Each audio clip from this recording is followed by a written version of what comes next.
All right, here we go. Gosh, I've got to rename these from weekend live streams to anytime I feel like it during the month live streams. Good morning, everyone. I think it's probably better that I do this first thing in the morning after I've had like 2 hours sleep, because my voice sounds so much better.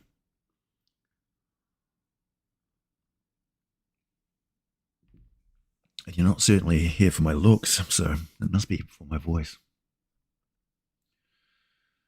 Let's see. I'm in the mood to talk about some deadly games today and the new school, old school revival.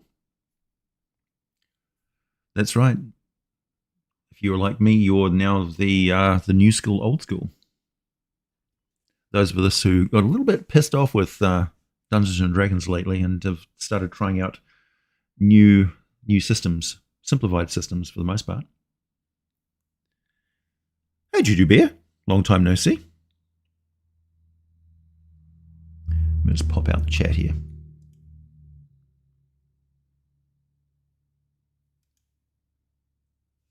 There we go.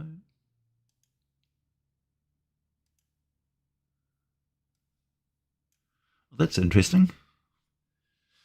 I must have had a software update at some point. Always try and avoid those. Hey, Aaron Big. Zachary Adams. Gerald Black. William. Justin. Right, yeah, well, it would be morning in Western Pennsylvania. Hey, Brett. Thanks for being a super member. Hey, Corey. You did, yeah, you've caught a live stream. You should buy a lottery ticket. I feel that your odds are they're in your favor. Hey, Justin. Well, if you have anything to ask me, Juju Bear, now is your chance. Before I get started on something, because I'm just going to talk about Dungeon Crawl Classics and playing some games. Hey, Kairos.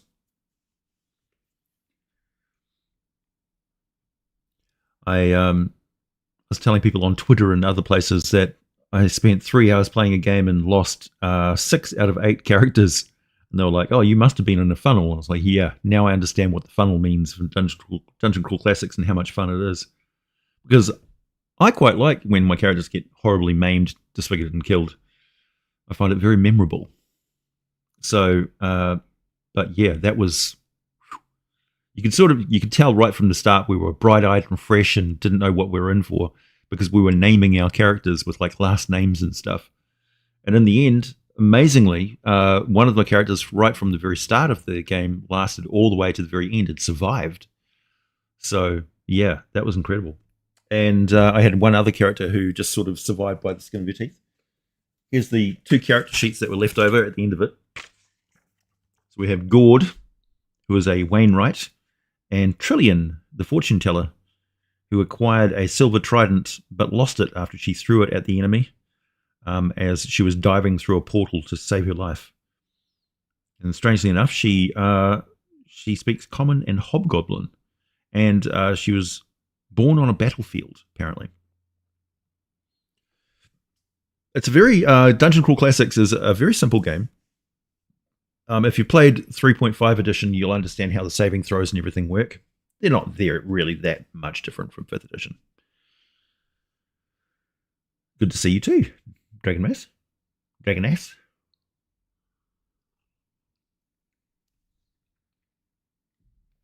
Did you have anything specific that you wanted to ask me, Juju Bear? I'm asking.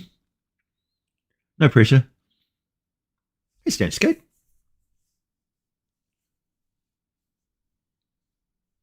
Yeah, looking forward to a nice cheery stream about brutal player massacres. Yeah, the first character had their head explode. I think I at least had 1 or 2 other decapitations and explosions. The floating heads in a tube got me at one point. So we were playing Dungeon Crawl Classics, and we were going through a tower that we woke up on at the start. So that's what you call starting in media res. There was no backstory or anything. We were basically placed there because we had a birthmark on our bodies that meant that the spirit of a god was within us, broken up and split between all of us, apparently. And so we were there to get horribly maimed and killed in order for the parts of us that were the god to go back to the god. That's what all the cultists inside this tower were telling us. We had to figure it out as we went along. Konnichiwa, Don. Ohayo gozaimasu.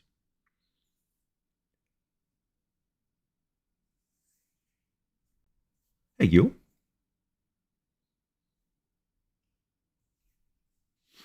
Konnichiwa, ¿cómo estás? Muy bien. How goes my supers development? Slowly but surely. I'm actually reading through at this very moment. It's sitting open beside me. This is called Claim the Skies, and it is the supers version of the Cipher system. So this is the supers expansion for Cipher systems by Monty Cook Games. Monty Cook were nice enough to send me the Cipher. You'll notice how heavy these books are. Cipher system core rulebook, and this is the Strange, which is the setting that they released after Numenera for the Cipher system. So Cipher system is their core rulebook that you can play anything with. Yeah. What can I tell you about Cipher system? The players do all the dice rolling, allowing the Dungeon Master to basically concentrate on the adventure. Everything's split up into tiers, and you're rolling d20s most of the time. Really? That's pretty much most of what you need to know immediately.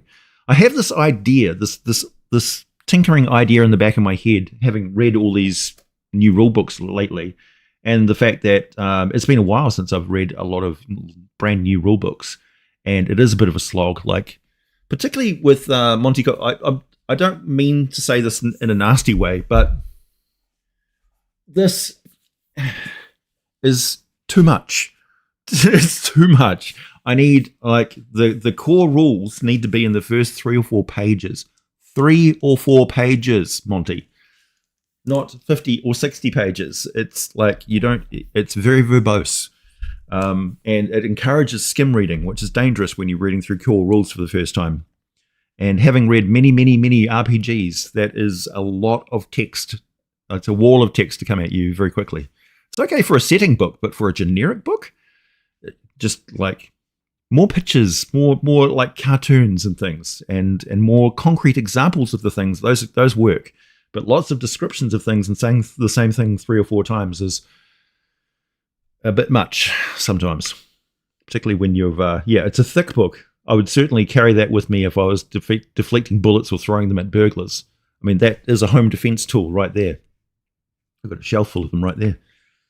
Actually, I've never actually trained in throwing books as a weapon. Maybe I should. It would be in keeping with my profession.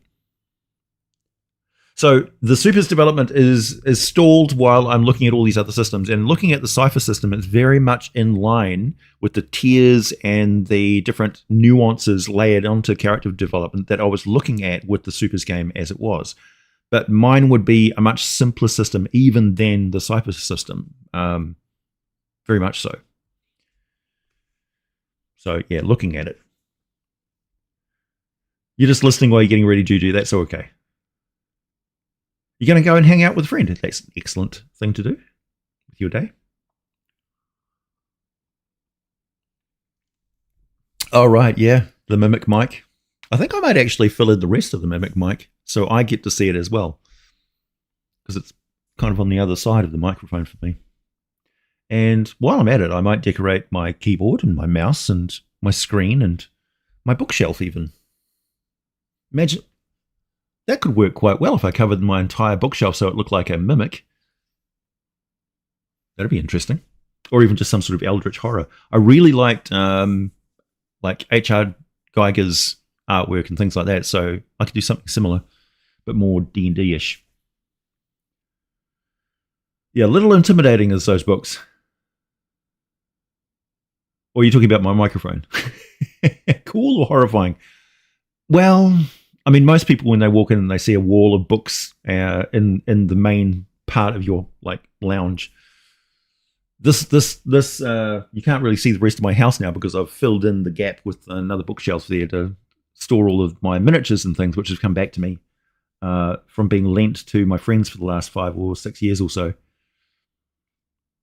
So my collection of miniatures is fairly extensive, and basically supplied most of the Hamilton City gaming scene with miniatures for quite some time. And now they're a little bit sad because they don't have my miniatures to play with anymore.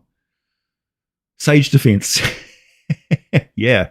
I imagine getting hit with a book, it would be quite painful.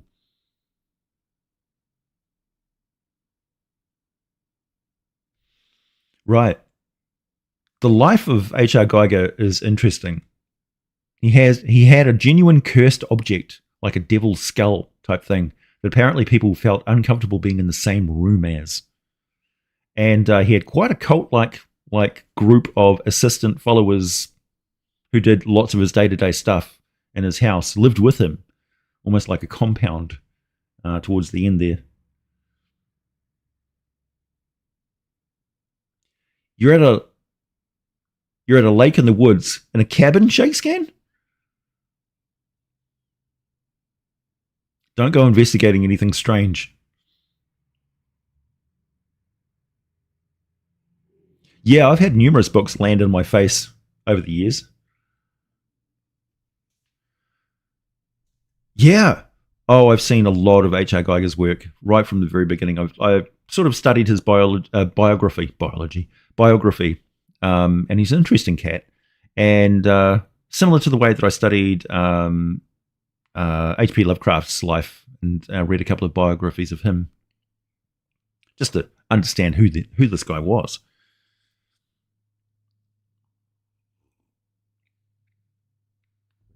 One of the funniest things I saw, he had like a briefcase-sized thing that, like, a dog was wearing like an alien outfit, exoskeleton as well.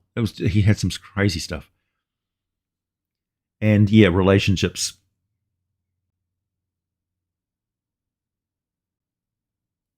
Sometimes you wish you knew less about H.P. Lovecraft. Same could be said about a lot of people from prehistory. It was a long time ago.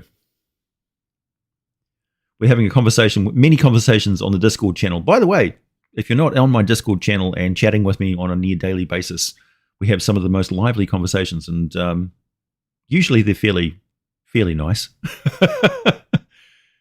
Unless I walk into somebody arguing about politics or something. But even that was like quite mild compared to other places on the internet.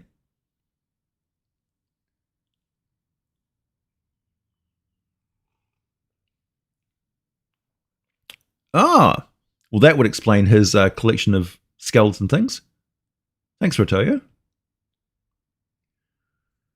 His Thai friend, Tawan Duchani, collected lots of animal skulls.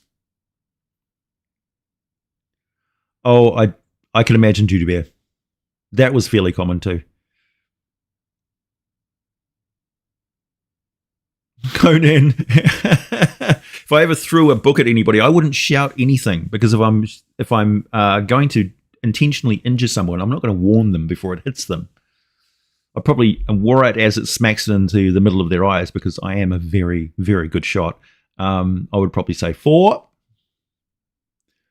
because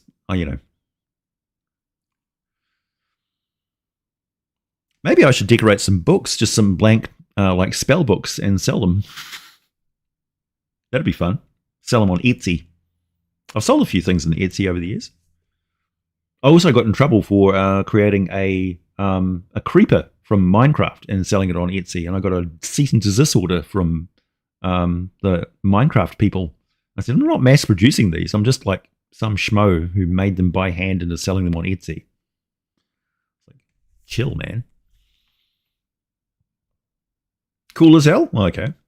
I'll throw one out there then. I'll put it up for auction, because it'll take me quite a while to make. But, I mean, that'll be fun.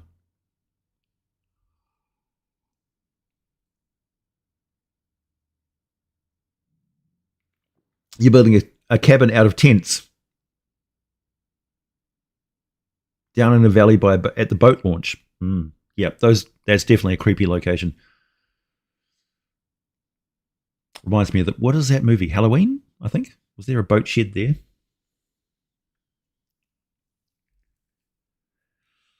Let's see. It's 7:22 a.m. I think the sun's coming up. Must be time for a Red Bull. At the moment, I'm making a random roll table for my next video, which is going to be for free for anybody to go and visit my Patreon. And it's a random roll table where you can roll to determine what is in a city building. This is ostensibly for the city of Gakligan for the Derailed Fantasy Adventures. So the next installment of that video is going to be up as soon as I've made a substantial chunk of the table. But the table is from 1 to 1,000. So I'll probably just post what I've got in the first 200s. And yeah, once the 1,000 is done, then I'll update the now I'm thinking about Etsy. Update the Patreon page. Ah, the Appalachian Mountains. Nice though. Yeah, but that's definitely got a Skinwalker vibe, the Appalachian Mountains. Nice sort of lush, deciduous forest.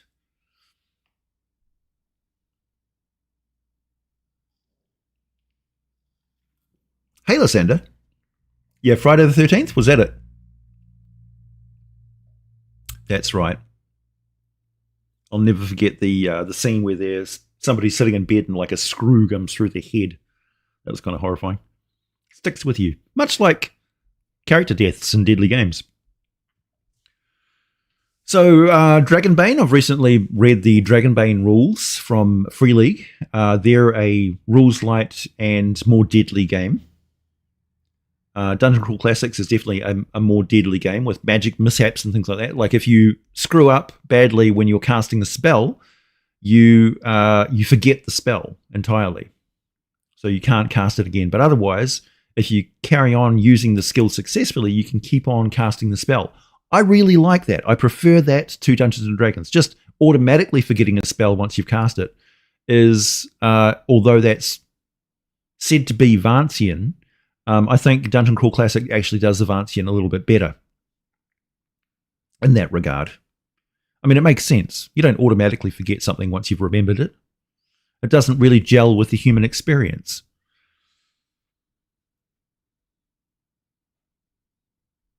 Thanks, Judy Bear. Have fun with your friend. Say hi. Also, just a reminder to everybody, I've got a Kickstarter going at the moment for excellent silicone battle bats. And just to answer a few questions, the most common questions I get are, can you use wet dry or dry erase pens on them? Yes, you can. That's what they're intended for. They handle them like a breeze. Probably the best is the wet erase. Oh, hang on, is it dry erase? The wet erase, I think, are the ones that people find the most handy. And I use unscented wet wipes, baby wipes, essentially, to well, we call them baby wipes. I guess they're just wet wipes, or what do you call them over there? Yeah, so they've got like a slight amount of solvent on them, which just cleans the mat of pretty much anything. And if you do happen to use permanent marker pens and things, a slight amount of solvent on and some vigorous rubbing will take care of that if it's dried on for quite some time. But otherwise, you can use them almost like a dry erase pen anyway. Yeah.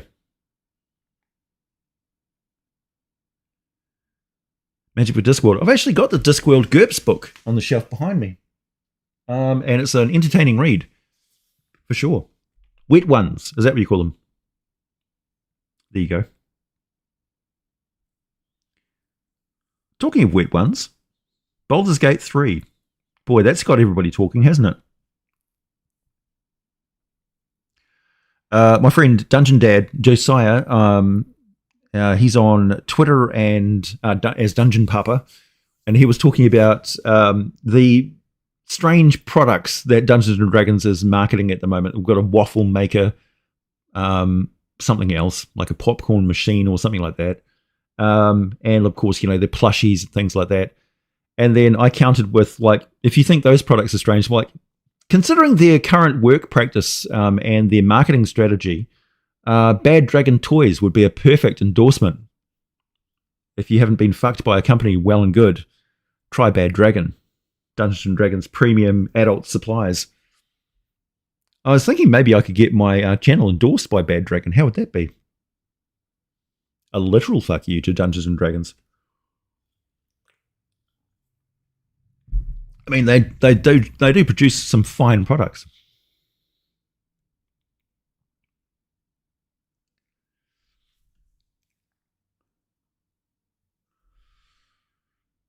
Yeah.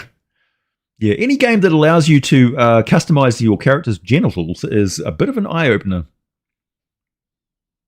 And yeah, it just goes to show that the moral posturing of Wizards of the Coast is just that. If the climate in the social scene, if the tide changed, if the wind changed a little bit, they would change immediately. They just do it wherever they think the money is. They don't actually mean anything by the things that they post. And them saying that they don't endorse like the values of older Dungeons and Dragons products is absolute bullshit. Absolute bullshit. I can guarantee it. Maine is famously creepy if you look for it. Swamp, fog, lighthouses, mansions, easy to get lost. Mm-hmm. Well, there's parts of New Zealand in the South Island where you could step on a piece of the ground which no human being has ever stepped on before. There's rocks there which you can lift that no human eye has ever seen underneath of. It's not often that you can say that about any other part of the world, apart from maybe Antarctica or the deep parts of Australia, maybe. But I mean, even Australia had people living there for hundreds of thousands of years. Either wet wipes or baby wipes. Okay, cool.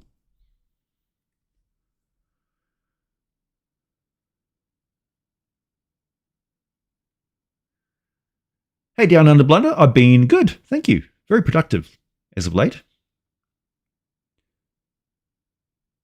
Vampire the Masquerade.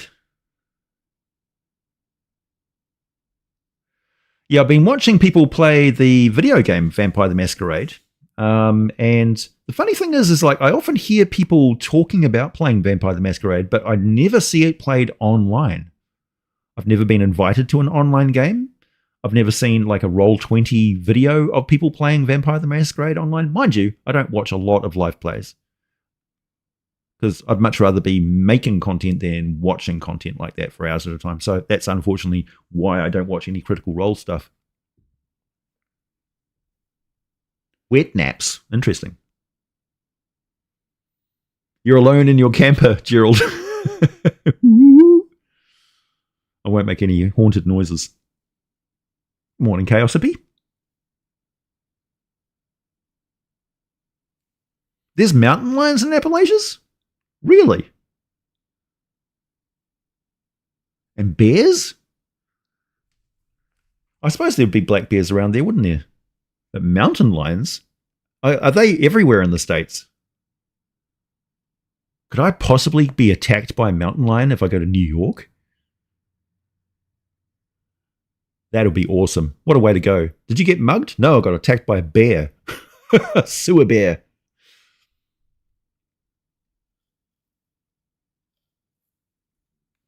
There's a section in the new edition of Vampire the Masquerade that advises you not to stream it. Why? Because they're worried that it might be misinterpreted?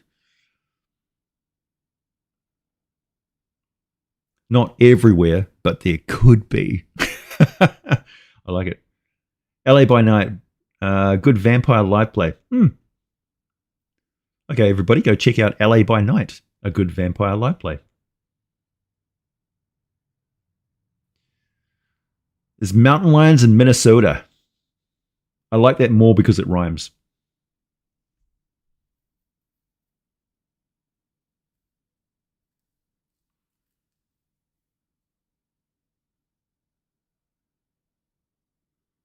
Hey, Cohen is the man. Good morning. There's cougars everywhere, particularly Las Vegas. I went to Las Vegas. I got hunted by cougars. It's true. Mind you, that was the mid-90s. It was a crazy and wild time. So I've been painting some miniatures lately. And there's a method to my madness. If I just grab one of my goblins here. So here we have one of my goblins. It's a Reaper Bones goblin. This is one of the original... No, this is one of the grey ones, grey cast. And there's also white plastic ones, which are very similar. I can find one. Yeah, you can tell maybe you can see the difference there in the colour. I find that the grey is easier to paint on, but you do need to give them a bit of a wash beforehand, sometimes because they've got a filmy mold release oil on them. And wet wipes is ironically perfect for cleaning them off as well. But generally not a huge problem. I did have quite a problem putting some paint on another one of their grey models. This is just basically I wanted to put some sort of metallic paint on it. This isn't finished yet because I've got to do some quick shade and highlights and stuff. But this I had a green, there's green underneath here, and then I dry brushed the copper on top of here, but it looks very copper right now. But I found that the beading on the wings was quite intense, and was unpleasant to paint this until I gave it sort of a good wash and wipe off with some soap and water in that particular case. So I've got these ones to do next, and I'm going to give them a good washing as well. There we go. I just wanted some sort of generic sort of dragonelle type things. And I've got what have I got here? A Cataplepus as well. Because I plan on playing some sort of basic old schooly type games. So I've got tons and tons of goblins. I've got about 40 plus goblins here, and I've also got a ton of kobolds as well. And what I do is essentially I just mass paint them in one color at a time. And so most of them is red. So I just get a big brush like this one here, vehicle brush, and blob it into the red and just swathe the entire thing in red and throw it in the corner. And then once they're all dried, then I'll just dry brush with a lighter tone of red over the whole thing. And that brings out all the highlights and stuff and shows me what I should paint. And then I just put some metal and some brown, and then I do some highlights, and then some quick shade dip, and then a few more highlights like the eyes and things like that. And that's it. And that's how I mass paint them. Hey, KMG. Feline looking dragons? Yeah. Yeah, so do I. This one looks very much like a leopard. And this one looks more dragon actually. More dragony. Looks more lizard-like a Komodo dragon with wings and stuff.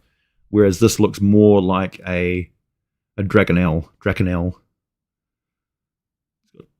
It's got a saber-tooth sort of head to it. Which makes sense with the saber-tooth. They've got a built-up shoulders because they pounced and sunk their teeth into the back of creatures' necks. And so they were very strong in the upper body. More like a bobcat. So it makes sense that a winged creature would have big shoulders as well. So it really fits the mountain lion thing. Hey, thanks, Comic Nut.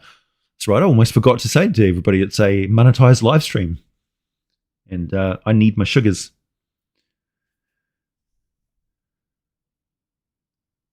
Your bad dragon comment, my God, enjoy the money. Thank you. Yeah. In case anybody missed that, I was suggesting that Wizards of the Coast adopt Bad Dragon as one of their products because their fucking customers so hard. It's basically their MO.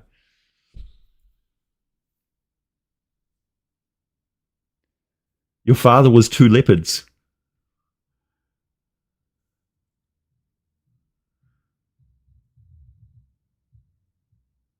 No, the goblin did not buy the sword retail. That is definitely stolen goods. I would say that the goblins, these ones here, with their little plank and spear, are much more goblin fashion, goblin made, with some studded leather. Probably giant rat leather. and the studs would be old nails.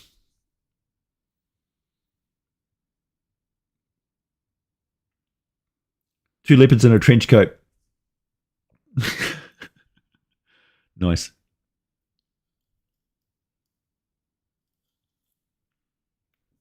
Jaguars in the Mojave Desert? Wow. Even in the Bay Area. Absolutely in the Bay Area.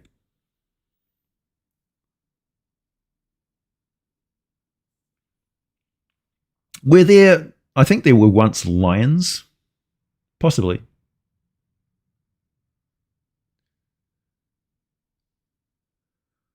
I mean, most places you go, there'll be some story of like a black cat on the moors, you know, some large creature. Hey, Mr. L. Nice to see you.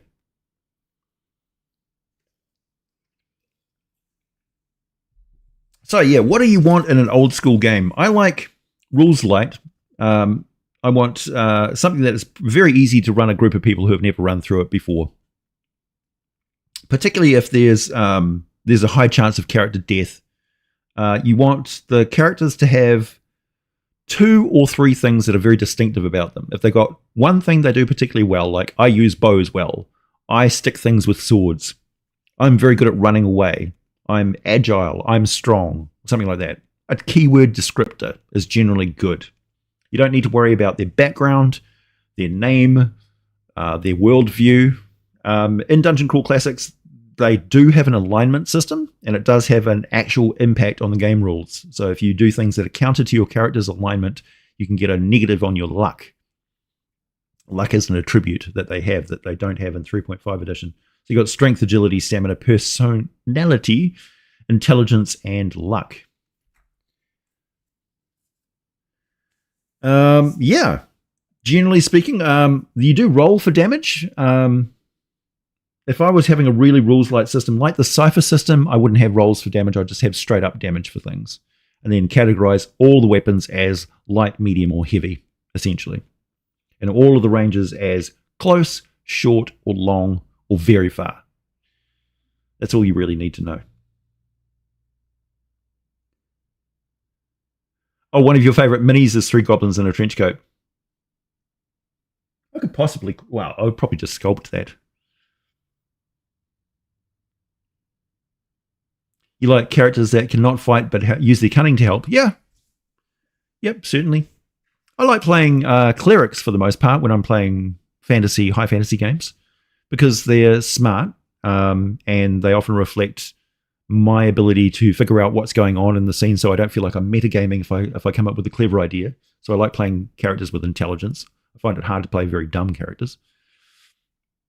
And I like them to have fairly high charisma and a good skill base, and have a good selection of support spells, mainly. Because a character that can do damage on their turn and also support another character doing their thing is a really good effective character. I feel like I'm very much involved in the action. Even if I've just cast, bless over a group of people, if that's what it takes to turn the tide of battle, then I feel like I'm a winner, And having played paintball more than a few times in my life, I am one of those guys who comes up with a strategy and is usually in the rear directing people where to go to win. So it very much fits with my MO in real life. I've never been in actual combat, but I imagine if I were, I'd be the natural choice for a commander in the back, probably like some sort of a sergeant or a lieutenant shouting orders at people and getting them to go where they're supposed to go. But of course, as soon as I stick my head up, I get shot because I'm a huge target.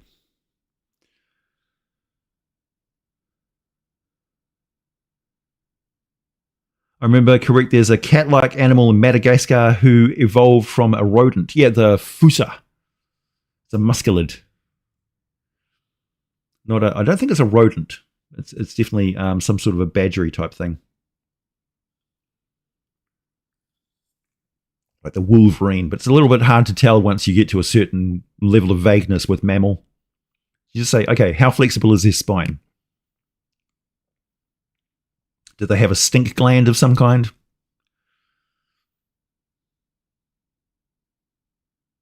Yeah, battlefield control is a really fun archetype. I really miss the Warlord from 4th edition. I think that was a fantastic character build. Much better than the Ranger. Like, the Ranger doesn't make a lot of sense these days. Neither does the Warlock.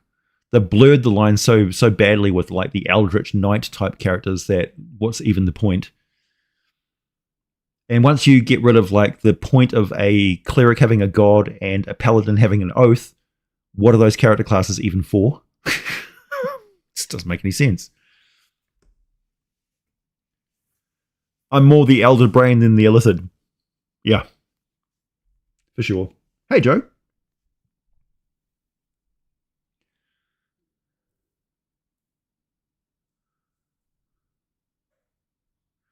I found gimmick characters are more fun in theory than in practice, at least for players. Yeah, generally speaking.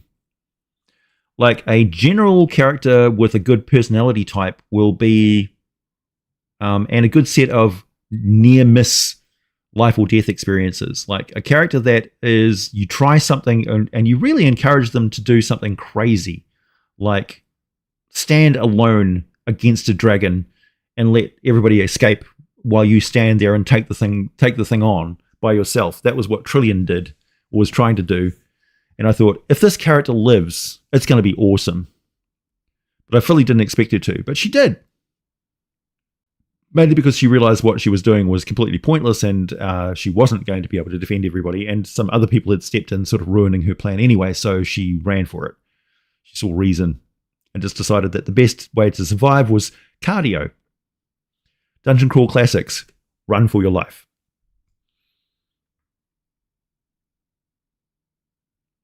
Yeah, reskinning a bard as if you want a battlefield commander in 5th edition. Pretty much. Command is a very good ability. And just using Intimidate. Your skill. Intimidate those bugbears. Intimidate those goblins into throwing their weapons down and running for it. In the middle of combat, use your skills as a weapon. Lie to them. Deceive them. Bluff.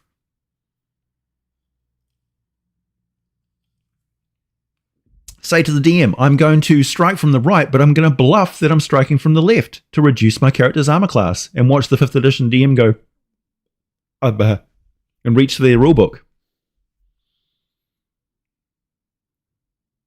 Is my money on Elon or Mark? It's definitely on Mark.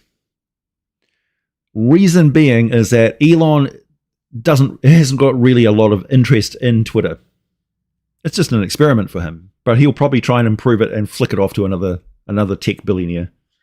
Mark, on the other hand, has definitely got skin in the game. That's his forte, and he wants to dominate because Meta is failing, and so he needs Instagram and Threads to work. And I will say this, that Threads, being newer software, I guess, is much better at handling multimedia than Twitter. Twitter's code is old and clunky. And Elon has only got himself to blame for live streaming his video, and it was just poor quality. And he was saying as much during the live stream, and then he was kind of shocked that 64,000 people were watching him. But Twitter is just old. It can't handle that sort of thing. Robot skin. Nice. Oh, I thought you were talking about Mark Zuckerberg. He does kind of look like a reptile. A little bit. It's not his fault. I actually watched Lex Friedman, who's a trained Keto or Jiu-Jitsu guy who was sparring with Mark Zuckerberg. And Mark wasn't doing too bad, actually. I wouldn't want to fight him either. But, I'm old. I'm like 50. So, that's my excuse. Plus, I wouldn't want to hurt him. I'm a genetic freak. What can I say? My ancestors were Vikings who came over here to chop down huge trees. If you want to have fun, look up my cousins Sonny and David Bolstad and professional axemen. Hey, it's Mr. Max Bovin. How's it going? Bonsoir. Bonjour.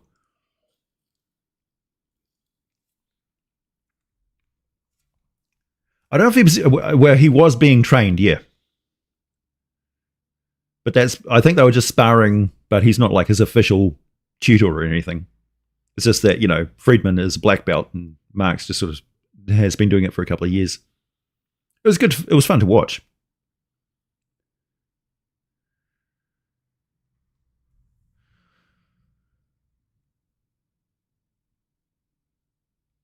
He stays on that planet most of the time for a reason. I watched your interview with James Edward Ragi II, the architect of Lamentations of the Flame Princess, Max, and it was good. He's an interesting cat, isn't he? Very charismatic. I don't think he realizes how magnetic he is to watch, honestly.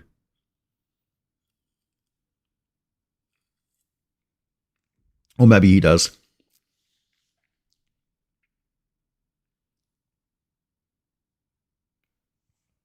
Lamentations of the Flame Princess is another old school, gritty, and occasionally deadly game.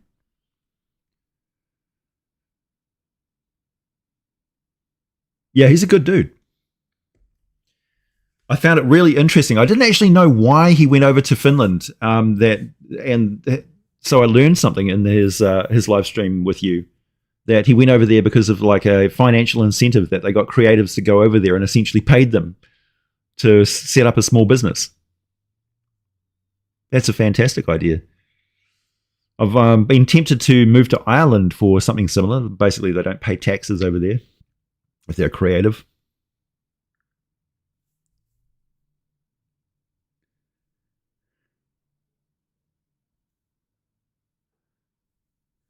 Compendium of Gods and Demigods. Oh, yeah. Yeah, Lamentations has got a reputation for its goriness. The game system itself is just a really clear and concise, old school, simplified game system that's very easy to pick up and learn. That's one of the strengths of the books, is that it's if you ever want to get into old school, that's a really good system to pick up and learn. And of course, you can make it into whatever you want. The published adventures and things for it there's a lot of them, because that's mainly what all of the publications have been devoted to, is support for the main game. The main game itself is fine. I mean, you don't need to improve on old school. Old school is fine just the way it is. So there's not a lot of game development. They don't feel a need to progress the game like modern D&D people seem to. And as a result, you've got a lot of resources to draw from. But of course, a lot of third-party stuff as well. And of course, my generic stuff, which is aimed towards people who want to run their own old school games or new school games or whatever. I publish system agnostic adventures that are not devoted to any one particular system. I kind of have in the back of my mind that you could be playing Dragonbane or Dungeon Crawl Classics or Lamentations of the Flame Princess. I don't really aim my games towards the 5th edition crowd, but they're perfectly playable by 5th edition rules, because it's a generic fantasy setting. Yeah, they avoid the bloat is the word, yeah. That's one thing that I was griping about a little bit with the Cipher system, Max, is that these books are just too damn big. They're just a little bit bloated in text. The content of the game is really good. I like the way it plays. The way it plays is a lot more simple than the way it's described, you could say.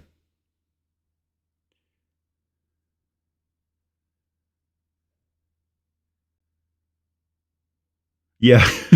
You don't need to play crazy characters. You just need to do crazy things, and your characters become crazy by the stories of their adventures. I mean, isn't that the point? To turn ordinary adventuring types into extraordinary heroes? You don't want to start off as heroes. 5th edition has very much gone down the line of, I'm a hero and I'm going to take on whatever situation you throw at me. Not, I'm a scared peasant, who was blacksmithing 2 days ago and now I'm facing a dragon. It's not exciting. It's not interesting. It doesn't hold my attention. And now I have somebody with a tractor going slowly by my house.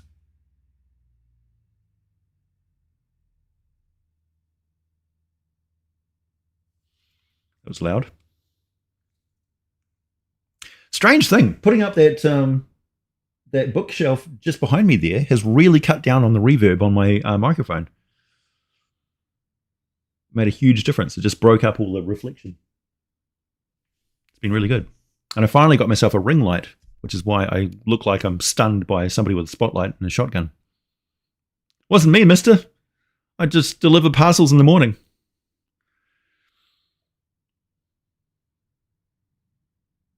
Yeah, Pathfinder books, again, bloated as hell.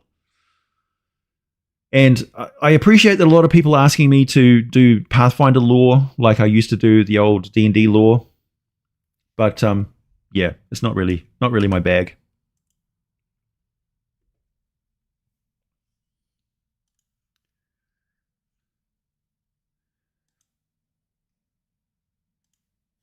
Mainly because Pathfinder is just it's too similar to Dungeons and Dragons to be not confusing. Well, it's not that early. It's 8 o'clock in the morning, and the region that I'm in is, well, it's called the avocado capital of New Zealand. So we grow tons and tons of avocado and kiwi fruit here. I'm not a fan of kiwi fruit. I am a fan of avocado. So it gives you some idea of the climate, the temperate climate that I live in. We can grow pretty much anything here, apart from we have grown bananas, but we haven't grown any coffee in this region yet. But I think maybe we're getting to the point where we will be able to grow coffee here, which is I'm looking forward to because I've never smelt coffee flowers, and I want to one day.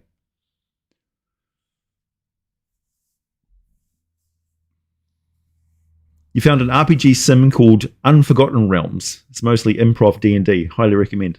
Nice. Hey, Tree Beetle, how's it going? Our DM started out as refugees and we all met in tavern somewhere. Yep.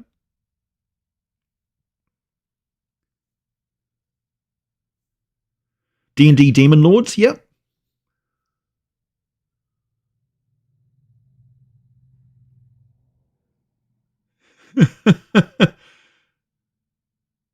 D&D 5th edition. I'm a superhero. Palladium character. I'm a farmer. Pretty much. Yeah, Palladium Fantasy is more along that old school vibe. Same with Tunnels and Trolls and games like that. And funnels are fun. They really are.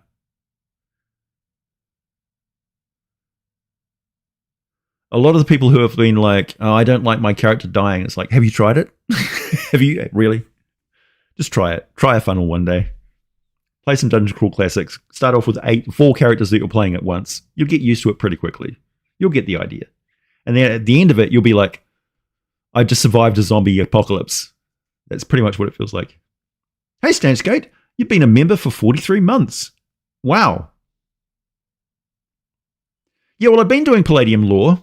I think the video's got like 7,000 views, which is pretty good considering that my channel in general took a nosedive after I said I was going to boycott Wizards of the Coast. So, thanks everyone. Thanks for like supporting me as I stick up for your rights. But I don't mind. It gives me, I was like leaning towards making more creative writing stuff and my own lore and adventures anyway. I was headed in that direction. And I've covered a lot of monster videos. I mean, there's 700 odd videos, like something like 600 monster lore videos on my channel alone. So that's more than enough for anybody. It takes a couple of weeks of solid watching my videos to get through all of the monster ecology and strategy videos. Yeah, and I really, thanks, Joe. Peter Joe. I really like my the content that I'm putting out now because it's my creative writing. So it allows me to sort of stretch my writing muscles because I'm gearing towards writing books and stuff anyway. And doing more sort of voice acty stuff, maybe.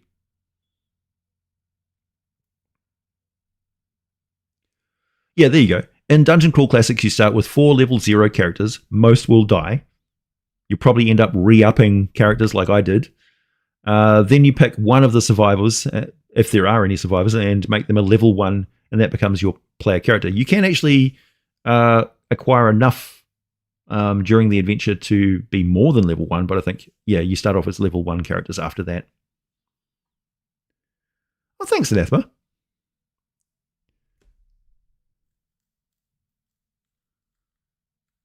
Yeah, it's only more noticeable, Lysander, because I've moved, because I've gotten much more sort of viewership for D&D. But remember, I started off as a crafting channel, making dungeon terrain and painting miniatures and stuff and making stuff from scratch. Then I moved into Dungeons and Dragons lore because I was following what people's interests were. But then as soon as I moved away from the mainstream of Dungeons and Dragons 5th edition, but carried on making my own high fantasy content and stuff, and also introducing a little bit of sci-fi, which is my main interest, I lost a lot of views from people who thought that I was just like giving up on, I guess, Dungeons and Dragons in general. But I'm not. It's just Wizards of the Coast that I'm not supporting. So that's okay. I've survived worse, and it's still like I've still got enough money coming in to pay the bills. So I've survived such sort of drastic changes before. I'll probably have further changes in the future because my channel is not called Dungeons and Dragons with AJ. It's called AJ Pickett. It's me. Of course, I'm going to make videos that are my interest, not yours, mine. I will take your suggestions on board, but if I'm not interested in it, I'm not going to make videos about it. That's a fast ticket to burnout. So if you want me to make D&D lore videos about Dungeons and Dragons, basically want me to kill my channel, and I'm not going to do that for anyone. So stay tuned and enjoy the videos that I'm going to be making because they're going to be a hell of a lot better than regurgitating lore from 40-year-old books. That's for sure. Plus, I mean, look at the abilities that we have now. And yeah, as you point out, Mr. X is still making stuff. Dungeon Dad is still making stuff. You know? Yeah. It's my channel and I do what I want. How many times do I have to say that? And what I want to do is get into a wider array of games like I always have done. Being stuck in nothing but a grind of 5th edition was just mind-numbingly boring, really. I love Palladium. I love Warhammer. You know, I love Traveller. I love Paranoia. I love Toon. I love Car Wars. I'm really getting into Cipher System and Dragon Age and Alien and Traveller and GURPS and all sorts of different games. It's not my fault that people are so myopically concentrated on one thing because they did that to themselves. It's their responsibility to get interested in the wider array of gaming, because if you have a monoculture of a certain thing, then you're vulnerable to being wiped out by a virus or plague. Do you know what that virus or plague is? The greed of Hasbro has damn near killed the hobby because people are so laser focused on one particular game line. That's their fault. They need to diversify. I mean, a lot of people say that there's a monoculture of the problem with Dungeons and Dragons and fantasy gaming in general is a monoculture of like white dudes playing the game in their basement and excluding other people. First of all, that narrative is largely bullshit. Second, all of you 5th edition players are a monoculture of gaming. You need to diversify your experiences. Bring more gaming cultures to the fore. Because at the moment, the only minority in the hobby is other games. That'd be a good shorts, wouldn't it?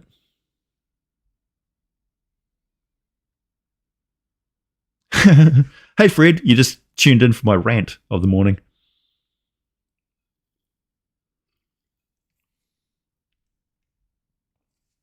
You're telling me that creativity is not a production line? Yeah, according to Wizards of the Coast, it is. And certainly my experience with working with them was, hey, can you produce 16 pages of this and we're just not going to pay you for it and we'll give you any credit? I was like, nope. What do you mean, no? It's like, I used to get paid more by my YouTube channel. I'm doing this as a side gig, working for you. I never signed up to work with you in the first place. You just bought the company that hired me, that's all. Mike Merles. Where's my credit for the buried city from Icewind Dale, huh? Where's my credit for like what's underneath Kelvin's Cairn? Those ideas of mine that you used. Thankfully, you didn't put them in that ratchet movie.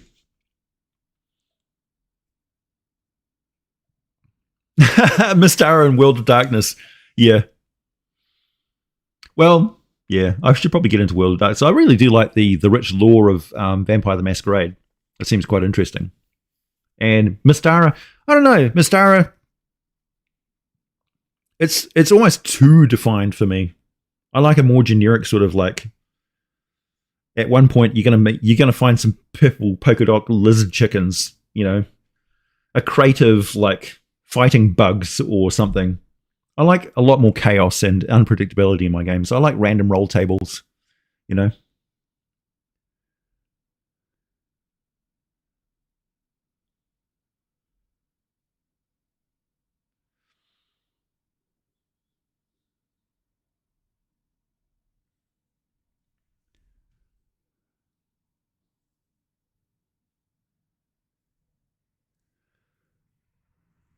The channel extra credits that did a really good dive into the controversy surrounding D&D during each edition. Yeah.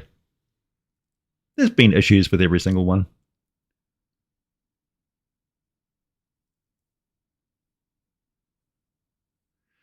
Vampire, werewolf, mage, etc. Yeah. But also a company that's guilty of outrage marketing as well. So, you know, mind you, that's more sort of modern era. Palladium, even Palladium's had some controversies. Some doozies, actually. Yeah, Mr. Welch does enough Mystara for YouTube, that's for sure. He is hands down the expert on D&D Basic and Mystara in general.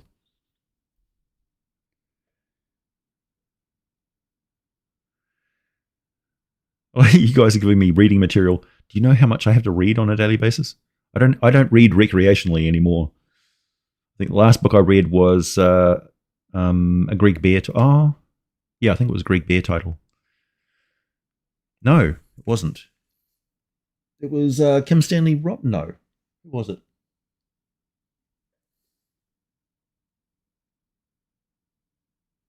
Yeah, it was Kim Stanley Robinson. Shaman.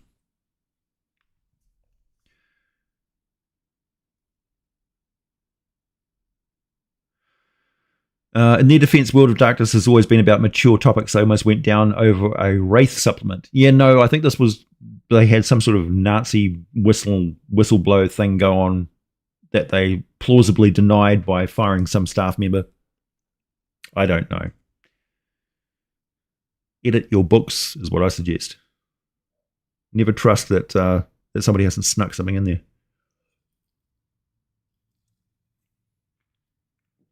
Brian Sanderson's Stormlight Archive. Is that an RPG?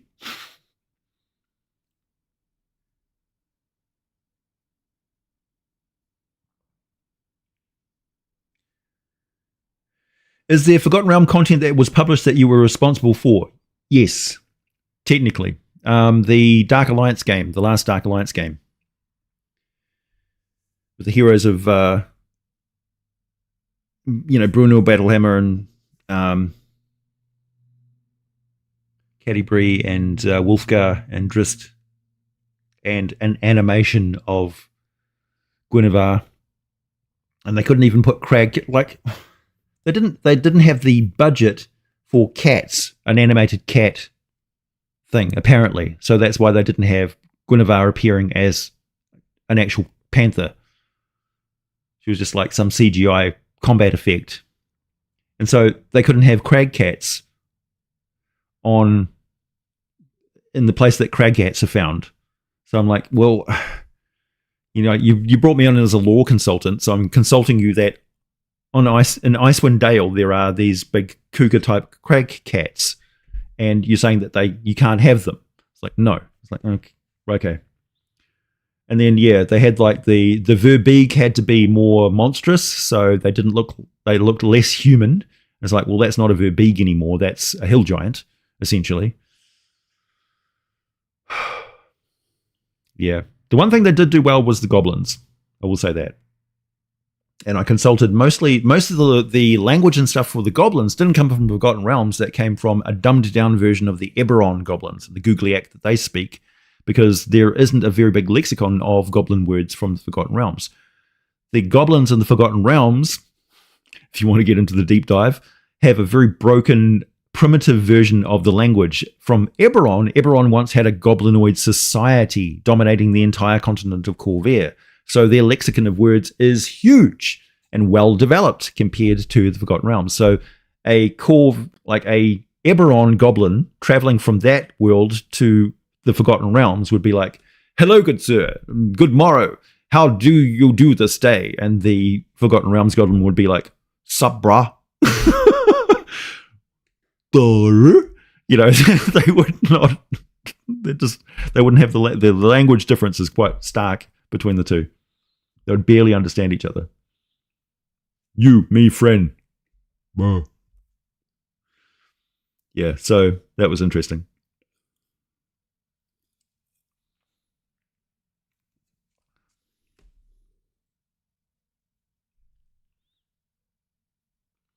Yeah, Eberron's a good setting.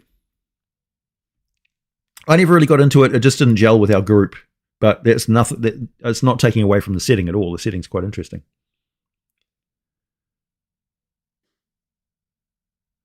That the line the CEOs. Well, no. See, the thing, Zachary, is that that game, Dark Alliance, started off as an unsanctioned software development by this company, Took Games in Canada. So they didn't have permission from Wizards of the Coast to use the Dungeons & Dragons franchise at all when they began. Quite a ballsy maneuver. And then eventually, once they showed Wizards of the Coast what they were doing, Wizards of the Coast then bought the company. So they didn't have anything to do with it until they basically pushed it out and marketed it as quickly as possible because they didn't want it conflicting in any way or competing with Baldur's Gate. So they did this. That's lovely. And then shot it in the face. It had the potential, if they'd invested in it with their resources, to be a really good game. But what we got was what we got. So unfortunately, yeah, I'm kind of not that upset that I haven't been credited or, interviewed about it and stuff. Did Larian? No, Larian Games didn't consult me on anything.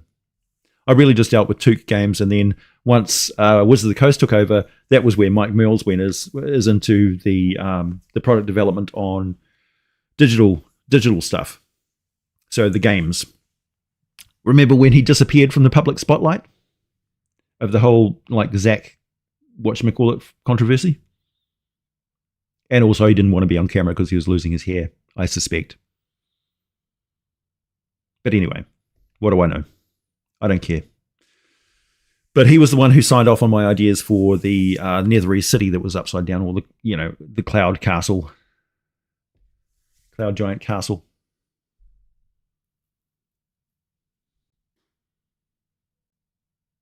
Thanks, Hager.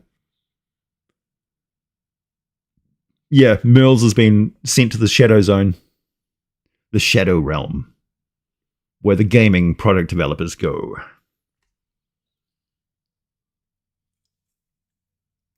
He's still around, though.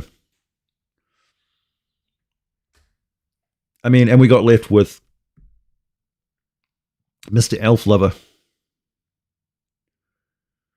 5th edition. It's all about elves. The they, them of the fantasy species.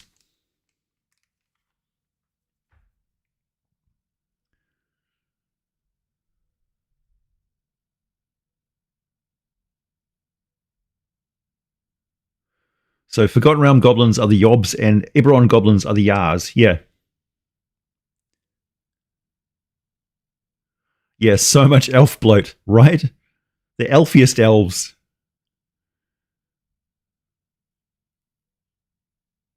Remember in my teenage years, Wizards of the Coast website used to give away D&D artworks. Yeah. Oh, how the times have changed. Well, it's time for me to go, everyone. I only stick around for about an hour or so before the hair starts sprouting on strange places in my bodies. Jeremy Crawford, the Alphaboo. What's the elf version of a weeb? That's definitely what he is. As far as he's concerned, they are the rainbow flag waving, like representative of woke culture in the game. Like, you know, the reincarnation thing, the whole like past life memories, the whole like what he just seized on that Twinkie gender crossing sort of thing of elves and just ran with it. As far as I'm concerned, he is just wish fulfilling with that species, and he has fucked the game quite severely. But you know, he's not really that responsible for 5th edition. He's just a product dev.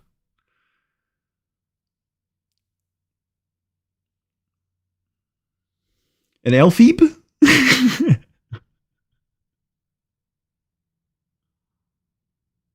Yeah, we don't know. Keep on crafting? I will. Yeah, meanwhile, dwarves are just kind of there. Right. I mean, they could have concentrated on the fact that, you know, female dwarves have beards. That's really controversial. It's kind of strange. Like, I've put AI artwork of dwarven women with beards and without beards, and I get flack either way, just as viciously on either option. So I don't care. Doesn't bother me. They're fantasy. They're not real, you know? So I don't care what you think. It's hard to generate a bearded female on Midjourney. Give it a try.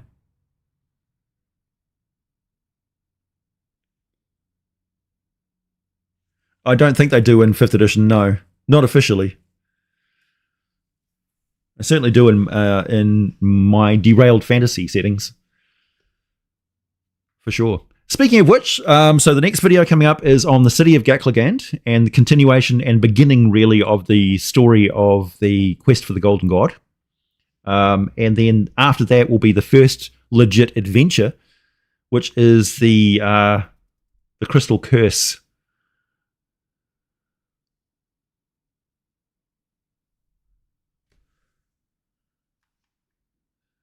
I got flack anyway is a very Cypriox thing to say. I got flack anyway. Cypriox? Really? Yeah, so the Crystal Curse of Ebonhold is the next adventure video that I'm going to be putting out, but you'll have another video on the city of Gakligand to coincide with the random roll tables, which will be free on Patreon for everybody to use or download or whatever as they see fit. But in the meantime, that's all from me. Yeah, Derailed Fantasy started as a typo. He was intending to write Detailed Fantasy, that I'm famous for detailed fantasy videos, and he wrote Derailed Fantasy, and I was like, huh. It really gelled with me. Many Asian women have a soft mustache, don't see an issue. Yeah, a lot of British women do too. A lot of people in general. Okay, catch you later, everyone.